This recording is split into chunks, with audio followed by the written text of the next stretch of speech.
Another Major League Baseball season is approaching. In any given season, we might dream about some records falling, and there are so many records and variations of records out there, we'll absolutely see plenty of that. Of course, with baseball being as old as it is and with the game having evolved in certain ways, there are some records on the books that won't be touched.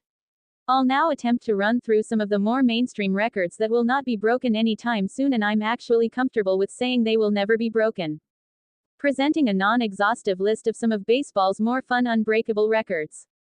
Pitching stats, compiling version.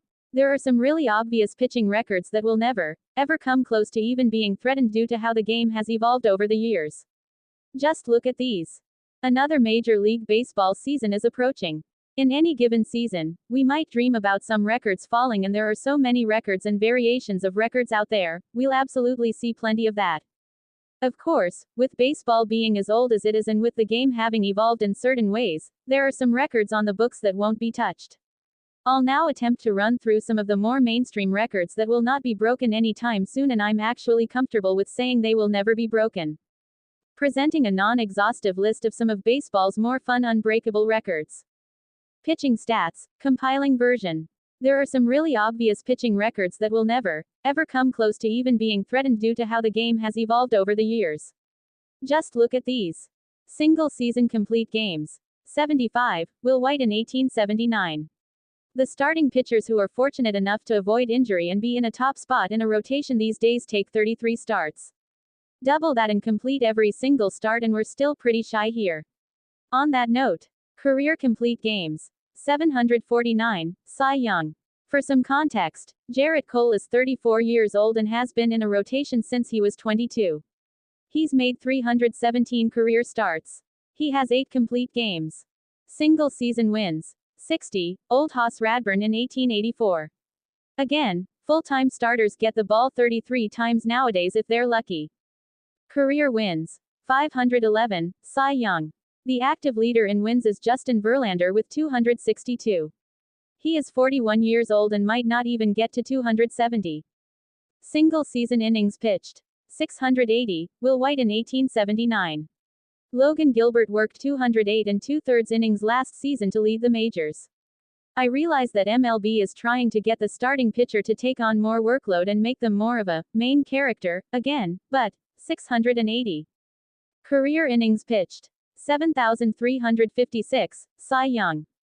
Verlander is the active leader in innings with 3,415 2/3.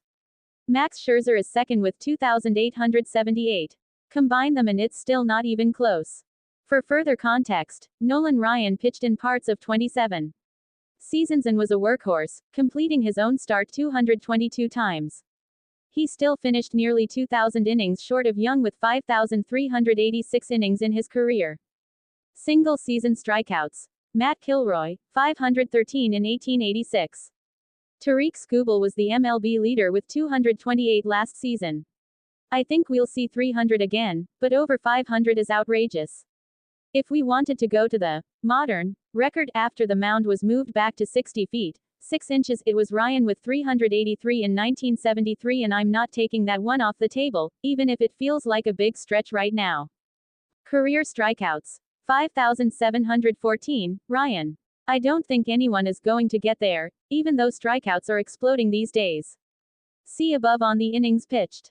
I just can't see anyone pitching long enough to get close. Randy Johnson barely got within 1,000. Pitching rate stats. Now, it should be noted that records keepers long ago settled on thresholds for rate stats, as well there should be. With pitching, it's 1,000 career innings. In a single season, a qualifier is someone who threw at least 1 inning per team game, so, obviously, modern pitchers need to get to 162. Career era. 1.82, Ed Walsh. It's difficult to see anyone working 1,000 innings with a lower mark. I realize the game changes over time, but, if anything, baseball's next revolution is making it easier to score runs, not harder. Single season era. This one is tricky. Negro League data is incomplete with research still ongoing, but Robert Keyes in 1944 posted a 0.64 era, but it was also only in 28 innings of recorded data. In 1932, Roy Parnell had a 0.83 era in 54 innings that we know about. On the MLB side, but in 1880, only 83 team games, Tim Keefe had a 0.86 ERA in 105 innings. This, finally, brings us to Dutch Leonard's 0.96 ERA in 224 and 2/3 innings in 1914. Pick whichever one you want there, and it seems pretty damn unbreakable, even after seeing Paul Skeens pitch to a 1.96 ERA in 133 innings as a rookie. Batting average, hits. The qualifying total of plate appearances is 3.1 per team game here, so in a 162-game season, that comes out to 502. In this day and age, pitchers are better than ever in terms of their sheer stuff. They throw harder than ever with the hardest breaking balls and the biggest arsenal of pitches the game has ever seen. Not only that, but relievers seem to roll off an assembly line throwing upper 90s with sick off-speed pitches. Those late-inning at-bats are taken against fresh pitchers with this level of stuff instead of a starting pitcher seeing the lineup for the fourth or even fifth time. That makes a big difference. The defensive players have more range and better arms than ever, too. As such, batting average has taken a tumble. People love to bemoan the approach of hitters, and I'll allow those people a little leeway, but it's outrageous to ignore the increased level of talent, collectively, on the mound and in the field, not to mention how much better scouting is these days. Anyway, rant over. Let's get to the stats.